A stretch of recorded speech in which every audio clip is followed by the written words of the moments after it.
Donc, on va parler d'ablation, et surtout de la stratégie d'ablation une fois qu'on a traité les veines pulmonaires. Donc, dans un esprit de synthèse, je me suis limité à la fibrillation atriale persistante. Donc, en effet, la base de la base, c'est l'ablation des veines pulmonaires. Je vous rappelle à tous la publication Princeps de Michel Essaguet en 1998 dans New England, qui démontrait le bénéfice de l'ablation des veines pulmonaires dans la FA paroxystique sur cœur sain. Depuis, on a bien entendu progressé, puisque ça fait bientôt 25 ans. Ça fait 25 ans. Mais pour autant, il est à peu près admis dans toutes les équipes, à peu près partout dans le monde, que l'ablation des veines pulmonaires, c'est la base de l'ablation de la fibrillation atriale, quelle que soit la nature de la fibrillation atriale, qu'elle soit paroxystique ou qu'elle soit persistante. Et donc, la question qui se pose, c'est que faire après? C'est-à-dire que faire après quand ça récidive? Sachant que si le taux de succès dans la fibrillation atriale paroxystique est élevé, avec une ou deux procédures, autour de 80%, dans la FA persistante, c'est quand même beaucoup moins bon, puisqu'on a en gros 50% de succès après une procédure, qui est donc l'ablation des veines pulmonaires. Comme vous avez pu le voir, à travers les différents exposés qui vous ont été faits, une fois qu'on évolue dans la fibrillation atriale, on a bien compris que les veines pulmonaires étaient un peu dépassées par la situation. La fibrillation atriale n'est plus une maladie du trigger, de la gâchette, mais une maladie du substrat. Vous avez deux exemples parfaitement complémentaires. La notion de myocardiopathie atriale, où on a un développement via des phénomènes inflammatoires complexes, génétiques, etc., d'une pathologie de l'oreillette, dont on peut imaginer qu'elle démarre finalement au niveau du tissu musculaire atrial des veines pulmonaires, puis s'étend progressivement au niveau de l'oreillette gauche, puis au niveau de l'oreillette droite, et ça on le voit bien dans nos procédures qu'on fait chez des patients qu'on suit depuis longtemps.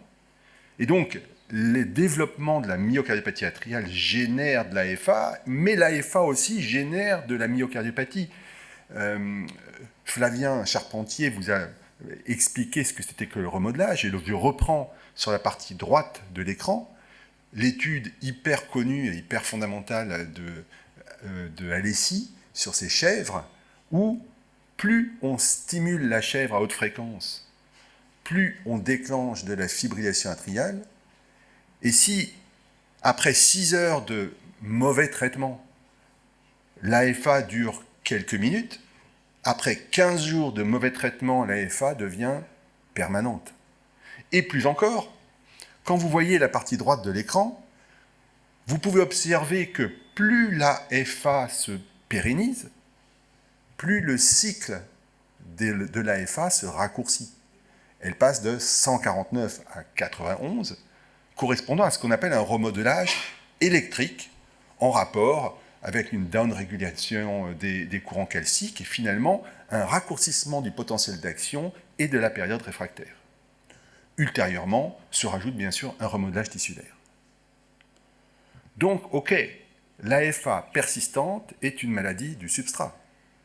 Donc, la logique, si on veut traiter l'AFA persistante qui est une maladie du substrat, c'est de traiter le substrat. Donc, qu'est-ce qui a été proposé depuis, justement, une vingtaine d'années? Alors, pas mal de choses, mais je limite un peu pour des raisons de timing. En gros, il y a eu deux écoles. Il y a eu l'école des zones de conduction lente et l'école des lignes de la copie du Maze de Cox. À gauche, vous avez la stratégie qui a été développée par celui qui est le plus connu en matière, qui s'appelle Nanmani, qui a identifié, en faisant des cartographies de l'oreillette gauche et des patients en FA persistante, des zones de potentiel dits fragmentés et complexes. Et il a dans ses papiers, apporté des informations comme quoi, quand on traitait de manière sélective les potentiels fragmentés qui représentent à ses yeux les zones de conduction lente, zones de conduction lente dont vous savez qu'elles sont la clé pour les mécanismes de réentrée, eh bien, à force de les traiter les unes après les autres, on finit par... comment on fait le pointage? C'est ça? Pointage, oui, ça. On finit par obtenir une interruption de la fibrillation atriale. Et donc, vous voyez ici que chaque point représente la délivrance d'une application de radiofréquence. Il peut y en avoir beaucoup et la zone n'est pas forcément systématisée. Ça peut être autour du septum, puis ça paravertébral. Et voilà ici ce que Nadmany vise, des potentiels microvoltés, dits complexes et fragmentés. Et puis vous avez l'alternative à cela, qui est une copie de la technique du labyrinthe, maze en anglais, développée par Cox en 1987 et dans les années qui ont suivi, et qui consiste, pour Cox, à découper et suturer l'oreillette gauche et l'oreillette droite, Charles-Henri David s'en parlera en détail dans peu de temps, de telle manière à bloquer ce qu'on appelle les vaguelettes de réentrée. Puisque vous savez qu'une des théories qui fait qu'une fibrillation atriale se pérennise, c'est la théorie dite des vaguelettes, où on considère qu'il faut 3 à 5 mouvements de réentrée dans l'oreillette gauche pour pérenniser le trouble du rythme. Donc, si on fait des barrières un peu partout, eh bien, on va bloquer une ou plusieurs de ces vaguelettes et espérer de ce fait la restitution du rythme sinusal. Et de fait, Cox a obtenu d'excellents résultats. Encore une fois, je ne déflore pas le dernier sujet de la session, avec des taux de rythme sinusal, le taux de 85% à 2 ans sur des patients à FA persistante. Donc, un succès remarquable. Donc, la logique, c'est de copier. Et donc, ce que nous avons fait, c'est on fait pareil. Vous voyez, on découpe un peu l'oreillette en différents segments. Ici, c'est la paroi postérieure de l'oreillette, une ligne du toit, le plancher, des connexions des veines pulmonaires, comme ici. Ici, vous avez une déconnexion totale du mur postérieur, la ligne mitrale correspondant à cette chose-là, la mitrale, etc., etc. Donc, c'était ça les deux écoles. Sauf que ces deux écoles se sont développées sans pour autant évaluation randomisée.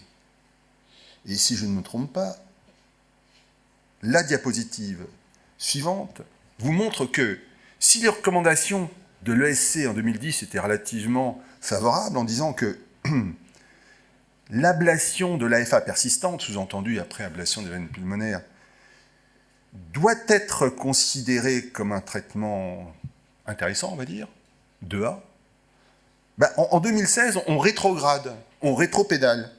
On n'est plus en 2A, on est en 2B, et on dit may be considered, but not well established. Donc c'est étonnant quand même comme évolution, ça ne va jamais comme ça en médecine. En général, en médecine, on va progressant. Non, là, on va dans le sens inverse. Donc, pourquoi? Eh bien, pourquoi? Parce que STAR-AF2. STAR-AF2 est la première étude randomisée comparant les différentes stratégies d'ablation dans la FA persistante. Publiée en 2015 dans le New England Journal. Le nombre de patients inclus est important, près de 600. Ils ont été inclus à condition qu'ils fassent préalablement un épisode de fibrillation atriale persistante d'au moins 7 jours, ce qui définit la FA persistante, mais sans pour autant spécifier si la majorité des patients faisaient 8 jours ou 1 an. Ce qui est très différent. Pour de multiples raisons, vous le devinez bien. Il fallait bien entendu un échec après l'antiarythmique, il fallait que ce soit la première ablation. Point important, le recrutement a été fait en 2010-2012. C'est très loin ça, 2010-2012. C'est une éternité en termes d'évolution technologique. À l'époque, le matériel était très différent du matériel qu'on utilise actuellement. Le suivi se faisait non pas par un holter sous-cutané, mais par des holters ECG répétés, donc des enregistrements de 24 heures espacés sous la forme de 5 enregistrements en 18 mois. Et point important qui est assez original, les bras étaient quasiment hermétiques. C'est-à-dire que, imaginons un patient qui appartienne à un bras, on va les détailler rapidement, eh bien, s'il récidivait, il restait dans son bras. C'est-à-dire, par exemple, vous aviez donc 3 bras de comparaison. Le premier, qui est l'ablation juste des veines pulmonaires, Bon, ok. Si le patient récidive, on vérifie que les veines pulmonaires sont déconnectées. Si elles sont reconnectées, on les redéconnecte. Mais si elles sont déconnectées, on ne fait rien de plus. En principe, en médecine, on ne fait jamais ça. Si on a une technique qui échoue, on va sur une autre technique. Le deuxième bras qui est au milieu, c'est l'ablation des veines pulmonaires, plus les fameux potentiels fragmentés que je vous ai dit tout à l'heure, développés par Nadmany. Et le troisième, c'est le pseudo-COX. Mais ce n'est pas un pseudo-COX, c'est un truc un peu... COX vous sera... le pseudo-COX, le pseudo-maze, pardon. Le vrai maze, c'est vraiment des lignes multiples, alors que là, vous voyez, c'est juste les veines pulmonaires, le toit, l'isthme gauche. Il n'y a rien dans l'oreillette droite, il n'y a pas la déconnexion de la boxe, etc. Il s'avère que les résultats ont été catastrophiques. Puisque, rappelez-vous, la FA persistante, c'est une maladie du substrat. On va traiter le substrat, on va guérir la FA persistante. Ben non. Ben non. Les trois groupes ont donné des résultats similaires. Ça veut dire quoi? Ça veut dire, cette conclusion personnelle paradoxale, que dans une pathologie du substrat, le traitement du substrat ne fait pas mieux, voire moins bien, que le non-traitement du substrat. C'est quand même totalement aberrant. En effet, il n'y avait pas de différence de résultats entre les différents groupes, en termes de récidive de FA à hauteur d'un minimum de 30 secondes, ou de flutter.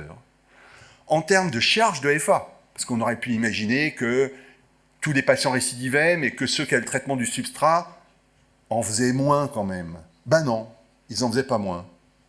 Le même nombre de procédures, et pire, l'isolation simple des veines pulmonaires fait mieux que l'isolation plus des lignes en l'absence de traitement antiarythmique. Ce qui est encore une fois totalement aberrant. Ce qui laisse entendre, si on est logique et qu'on va juste au bout, que le traitement des lignes, la réalisation de lignes par ablation dans ce groupe de patients est finalement pro-arythmique, puisqu'il génère plus de troubles du rythme que lorsque l'on ne le fait pas. Comment comprendre ça? Je pense qu'avec le recul et puis les différents commentaires qui ont été effectués dans les éditoriaux depuis lors, il y a un certain nombre de choses à dire pour essayer de piger un peu. Premièrement, une FA persistante, ce n'est pas juste une FA persistante. Vous avez bien compris que s'il y a un patient qui a fait 2 fois 7 jours de FA dans l'année, et qu'il y en a un qui est en FA depuis 18 mois, on l'a vu avec les différents exposés précédents, les exposés sur la fibrose, sur le remodelage, sur le myocarditis atrial, ce n'est pas la même personne. Et on devine bien que un patient qui a une FA dite persistante parce qu'il a fait 7 jours n'a pas une modification de son substrat identique à un patient qui a 1 an de FA. Donc, à supposer que le traitement du substrat soit efficace, il ne le sera que sur celui qui a véritablement une pathologie du substrat avancée et non pas sur celui qui n'a qu'une pathologie peu avancée.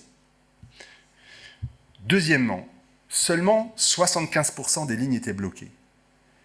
En d'autres termes, la stratégie des lignes était à l'état de base déjà, je dirais, insuffisante. Depuis lors, les choses se sont modifiées grâce à l'évolution des techniques. Troisièmement, on n'a aucune donnée sur la pérennité des lésions. En d'autres termes, les patients qui ont été repris, par exemple, qui ont eu une ablation avec création de lignes, on ne sait pas dans l'étude si les lignes qui étaient considérées comme bloquées au départ ont finalement toutes reconduites ou pas. Si elles ont toutes reconduites, on comprend bien qu'il y a une récidive, mais on n'a aucune information sur le sujet. Quatrièmement, le cloisonnement stratégique, je vous en ai parlé tout à l'heure. Un patient qui est dans son groupe n'en sort pas. Cinquièmement, l'obsolescence relative du matériel de l'époque. En effet, il s'agissait de matériel Saint-Jude médical, qui est, je dirais, moins performant que le matériel développé par Biosense, qu'on appelle le matériel Carto. Et en particulier, à l'époque, en tout cas, il existait une dérive des repères spatiaux. En d'autres termes, si on faisait l'ablation à un point ici, eh bien, si on remettait le cathéter au même endroit 3/4 d'heure plus tard, On croyait le mettre au même endroit, mais en fait, il n'était pas là, il était là. Parce que le système, sans rentrer dans les détails, dérivait. De plus, le contact du cathéter n'était pas quantifié. Contrairement à aujourd'hui, vous voyez sur l'encart en bas à droite que de nos jours, on a une quantification précise du contact du cathéter avec le tissu. Ici, on sait qu'on a 19 grammes. Mais autrefois, on ne savait pas. On voyait un signal électrique, on disait « ouais, ben, je suis au contact ». Et puis on appliquait la radiofréquence. Peut-être qu'on n'avait que 2 grammes, et auquel cas, l'application de radiofréquence fait dans ce cas-là essentiellement de l'œdème, donc un résultat transitoire. Et peut-être qu'on avait 40 grammes, et auquel cas, on faisait une brûlure très intense. Donc c'était vraiment techniquement bien inférieur. Et enfin, on ne quantifiait pas l'énergie totale délivrée, qui est fonction de la puissance, du contact, du temps passé, contrairement à aujourd'hui, où on a véritablement, en fait, des index cardiaques qui sont, je dirais, représentés par des couleurs et qui donnent véritablement l'énergie délivrée. Sixièmement, je ne comprends pas, moi, les chirurgiens, là. Vous faites beaucoup mieux que nous, c'est juste pas tolérable. Ce serait une excellente conclusion, Gilles. Je vais aller vite. T'as 4 minutes, même pas. Eh ben, ok. Il te reste. Je tiendrai 4 minutes. Les chirurgiens avancent 85% de succès à 2 ans. Or, vous avez vu que dans l'étude publiée dont je vous parle, on est à 50% de succès au maximum. Donc c'est forcément qu'il y a un décalage, puisque la technique de compartimentalisation est la même ou presque. Enfin, on sait qu'à l'époque, on avait 80% de reconnexion des veines pulmonaires en cas de récidive. Donc, après STAR-AF2, on a cherché à faire autre chose. Ben oui, puisque ça ne fonctionnait pas, on a été voir ailleurs. Sur la partie gauche, certains, Seitz à Marseille, s'est occupé de traiter la dispersion spatio-temporelle, qui correspond en gros à taguer les rotors, les fameux rotors, en se disant qu'en traitant les rotors par radiofréquence, on arrêtait l'AFA. Oui, on a arrêté l'AFA, on l'a fait à Nantes, sauf qu'on induisait, par les zones de conduction lente créées, plein de flotteurs à trio. À droite, on a cherché, à l'inverse, à traiter les foyers extraveineux. Mais les procédures sont très très longues. Il faut mettre plein de cathéters, comme vous pouvez le voir dans cette partie, dans cette partie-là de l'écran, et puis identifier par des tests à l'isuprel de manière répétée, avec des chocs électriques sous-âgés, les extrasystoles qui naissent de tel ou tel endroit du muscle. Bref, c'est des heures de passé, c'est insupportable. L'isolation du mur postérieur. Excellente idée. L'isolation du mur postérieur, le mur postérieur de l'oreillette gauche est supposé avoir la même embryologie que les veines pulmonaires. Donc, un rôle proarythmique potentiel. Sauf que 2 études publiées récemment, 2019-2023, qui sont des études randomisées, ablation des veines pulmonaires plus ou moins mur postérieur, démontrent que le bénéfice est nul. Ça ne veut pas dire qu'il ne faut pas toujours le faire. Ça veut dire qu'on ne peut pas le faire systématiquement et que probablement il faut choisir ses patients pour savoir à qui faire l'ablation du mur postérieur. Donc, à Nantes, on va sur ce qu'on appelle le plan Marshall, qui a été développé par nos collègues de Bordeaux, et qui démontre que, au bout d'1 an, avec 1 ou 2 procédures sur une étude monocentrique non randomisée, sur des FA persistantes et souvent long-lasting, on a jusqu'à 85% de restitution du rythme sinusal de manière durable, ce qui est largement au-delà de ce qui a été publié jusqu'à présent et nécessite certainement des confirmations par des études randomisées. En gros, le plan Marshall consiste à traiter les veines pulmonaires, à faire une ligne sur le toit, à alcooliser la veine de Marshall dont j'avais parlé lors d'un congrès précédent et à traiter l'isthme gauche ici, en plus de l'isthme carotrécuspide, l'élément central de la procédure étant l'alcoolisation de la veine de Marshall pour créer de manière certaine un bloc bidirectionnel sur l'isthme gauche. Donc, que fait-on au CHU de Nantes? Et je pense que c'est ma dernière diapositive. Super. Sur la FA persistante. D'abord, je vous rappelle que les procédures sont faites pas de sous rappel. sédation consciente. On fait un scanner de l'oreillette gauche pour préciser l'anatomie et écarter un thrombus, et on ne fait pas de TO en routine. La durée d'hospitalisation est de 1 à 3 nuits d'hospitalisation selon le patient et selon la technique utilisée. Et enfin, l'approche n'est pas compartimentalisée, c'est-à-dire qu'on y va vraiment par techniques successives. La première procédure, c'est l'ablation d'une manière générale, l'ablation large et entrale de veine pulmonaire. La deuxième procédure, si besoin, c'est le plan Marshall que je viens de vous indiquer, plus ou moins isolation du mur postérieur en fonction en particulier de la qualité électrique de ce mur postérieur. Et enfin, en troisième intention, si le patient continue à récidiver, on s'occupe cette fois-ci effectivement des rotors avec les gradients spatio-temporels tant dans l'oreillette gauche que dans l'oreillette droite. On fait en plus une déconnexion de la veine cave supérieure et la réalisation de lignes d'une segmentation, si vous voulez, de l'oreillette droite, de telle manière à compléter la segmentation de l'oreillette gauche par une segmentation de l'oreillette droite. Et pour l'instant, on est assez content de cette prise en charge.